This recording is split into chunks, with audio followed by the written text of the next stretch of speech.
Hi, good afternoon.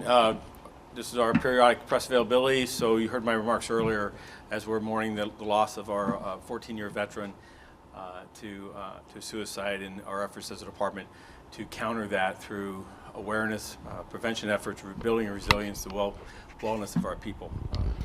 With that, followed it by remarks regarding a recent officer-involved shooting that occurred just this last week, and then our crime picture, the reductions we see, continued reductions we see in violent crime, particularly shooting violence, yet we recognize pre-pandemic levels that we still have far too many guns in far too many hands, resulting in still an uptick in shooting violence in comparison to the pre-pandemic levels. With that, I'm here to answer any questions. Go ahead. I wanted to ask you about the leak tape investigation. We understand that you're working primarily with the AG's office and not the DA. Can you talk about the investigation and why the DA might not be involved? Well, actually, I don't know what your source of information is. This is an ongoing investigation regarding the unlawful wiretap of a private meeting involving individuals that have been well published at the Federation, the LA Federation. The Department's Major Crimes Division continues its investigation into that. It is a felony in the state of California to record the statements or the interactions of people without their knowledge in such a private meeting.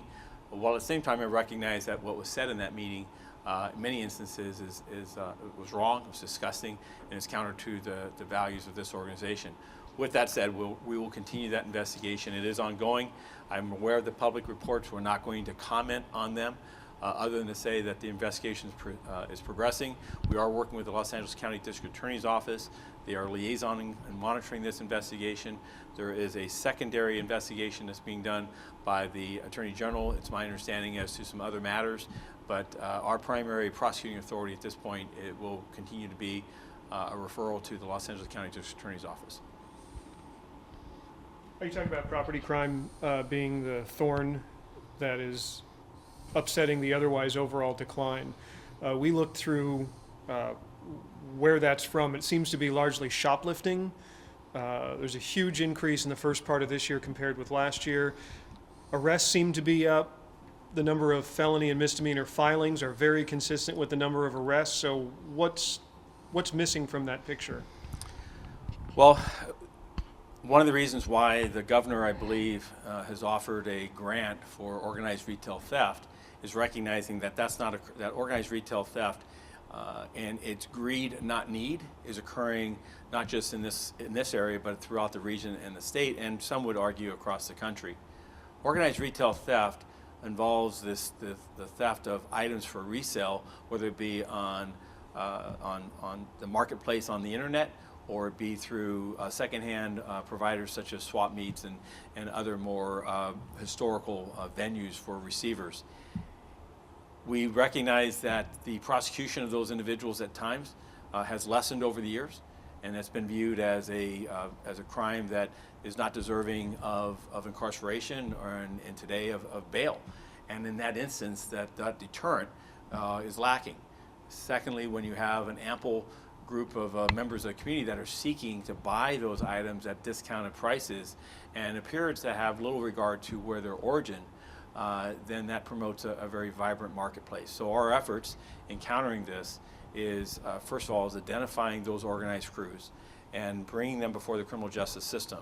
I know in talking with District Attorney George Gascon, as well as with the Attorney General, both believe that such organized practices need to have stiffer prosecutions, and they've committed that they will pursue that. Secondly, we need additional resources to partner with our retailers as well as with enforcement with added technology that allows us to identify and track those individuals. And so we can, again, establish consequences that I believe will deter others from coming into this marketplace.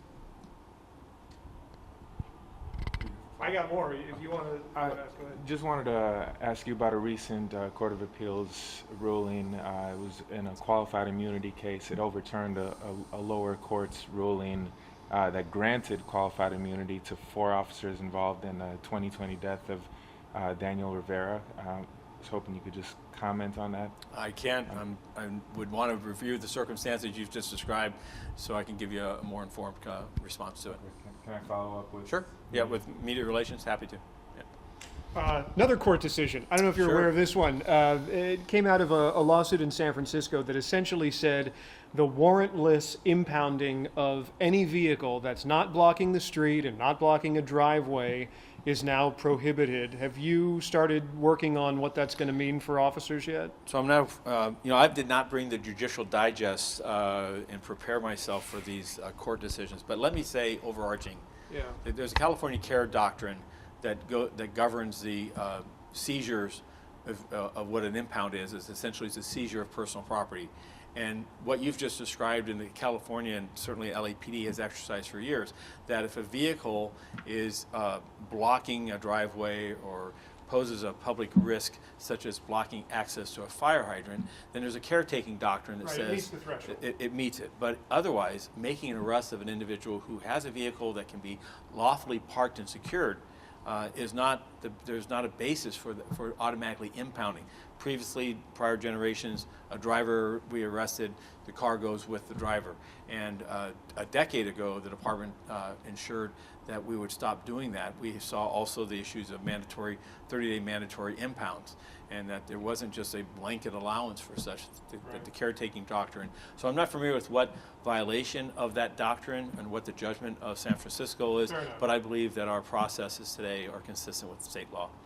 It sounds like there was no IS in West Valley this morning. It was probably minutes ago. Do you guys have any insight into what happened yet? I'm aware that there was an officer involved shooting this just about an hour ago, as I believe. I understand the officers are okay. I understand involving an individual who is very preliminary, armed with a knife and attacking another individual. I have no further information at this time.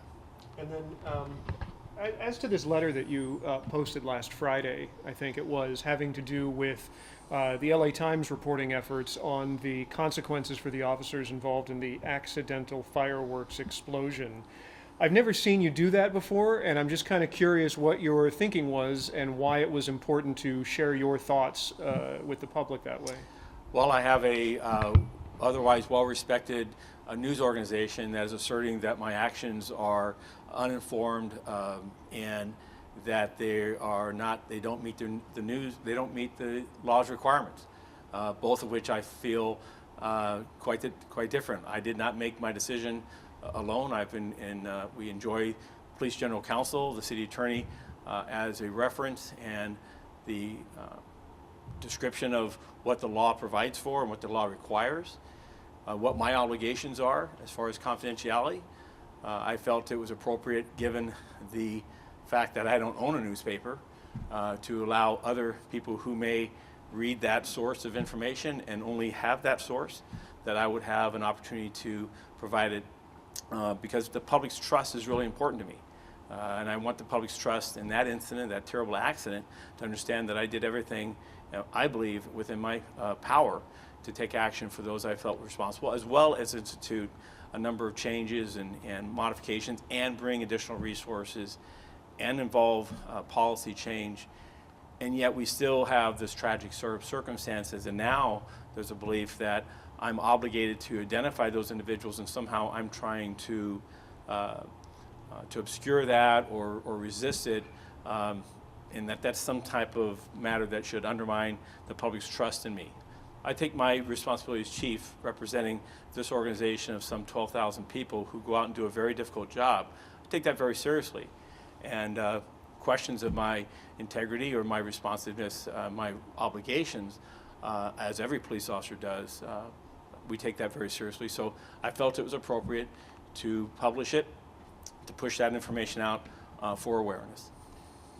You have to appreciate, though, that for people who are the average person, I'm sure, who's not as familiar as you are with the rules and the state law that muzzle you in many ways about incidents like this, the incredible amount of frustration that they don't get to hear the whole picture, especially in something like this where it is so clear that somebody made a really catastrophic mistake.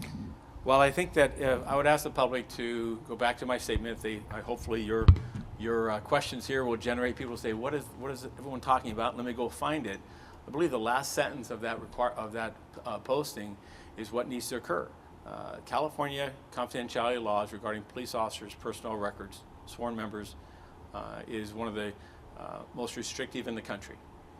It is the law, though, and regardless of how, as an individual, or as a chief, or as an individual who lives in Los Angeles feels about that, I'm going to follow the law. That's what my requirements are.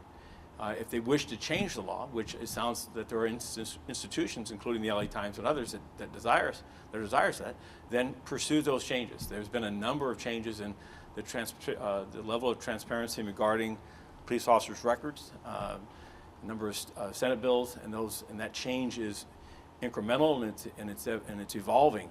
And perhaps this is yet another opportunity for the public to weigh in and determine whether in this circumstance it should have. But let me be clear. The efforts of that morning and into the afternoon and evening, some 2+ years ago, was a neighborhood that was placed in extreme peril by the reckless actions of a person simply led by greed to sell these homemade fireworks into a public that would be willing to buy them and endanger lives. The storage of tons of this material in that neighborhood posed an imminent risk and a threat, not just to that neighborhood, but also to those officers who were attempting to safely render the situation. And in their making of mistakes, I have every belief that it was a mistake of the head and not a mistake of the heart. Their very lives were endangered. In fact, a number of them suffered very serious injuries, and by the grace of God, there wasn't a person that died, that was killed in that incident. Yet, I also found fault in what they did. And in that delivery, we've been as transparent as we can. And we've reported everything that we can. And that's what I will stand by moving forward. Thank you.